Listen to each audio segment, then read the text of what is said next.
नमस्कार। अगर कोई किसानी से जुड़ा है और सरकारी योजनाओं का लाभ ले रहा है तो ये जानकारी उनके लिए बहुत ही ज्यादा जरूरी होने वाली है।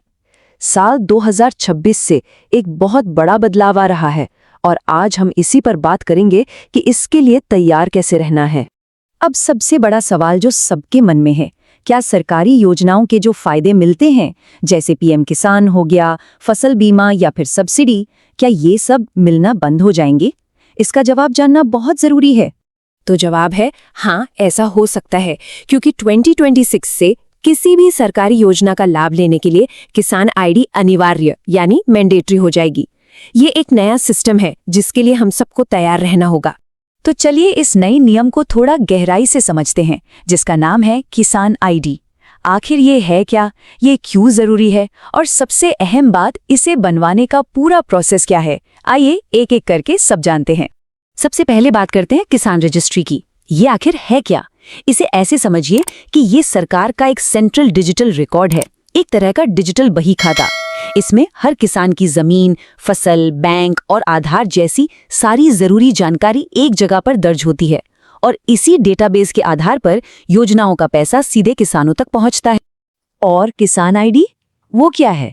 ये किसान रजिस्ट्री में दर्ज हर किसान को दिया जाने वाला एक यूनिक पहचान नंबर है। मतलब भविष्य में किसी भी योजना का फायदा उठाने के लिए यही आईडी पहचान पत्र का काम करेगी। ठीक है, तो अब समझते हैं कि इस रजिस्ट्रेशन के लिए तैयारी कैसे करनी है। सबसे पहले तो ये जानना जरूरी है कि ये रजिस्ट्रेशन किन किन लोगों के लिए अनिवार्य है और कौन कौन से डॉक्यूमेंट्स पहले से तैयार रखने हैं। तो रजिस्ट्रेशन किसे किसे करवाना है? देखिए, अगर कोई मौजूदा किसान है या किसी के नाम पर जमीन है या वो बटाई पर भी खेती करते हैं या फिर पीएम किसान या किसी और सब्सिडी का लाभ लेते हैं, और जो नए किसान हैं उन सभी को ये रजिस्ट्री करवानी ही होगी। रजिस्ट्रेशन के लिए कुछ डॉक्यूमेंट्स अपने पास तैयार रखने होंगे। इसमें आपका आधार कार्ड, जमीन के कागज जैसे खसरा या खतौनी, बैंक की पासबुक, एक चालू मोबाइल नंबर और आप कौन सी फसल उगाते हैं उसकी जानकारी शामिल है। ये सब अगर तैयार हो तो प्रोसेस बहुत ही आसान हो जाता है। अब आते हैं सबसे अहम हिस्से पर कि घर बैठे बैठे अपने मोबाइल फोन से ही ये आईडी कैसे बनाई जा सकती है। हम आपको 5 बहुत ही आसान स्टेप्स में ये पूरी प्रक्रिया समझाने वाले हैं। पहला कदम है अपने मोबाइल में कोई भी ब्राउज़र खोलना और उसमें अपने राज्य का जो ऑफिशियल किसान रजिस्ट्री पोर्टल है उसे खोलना है।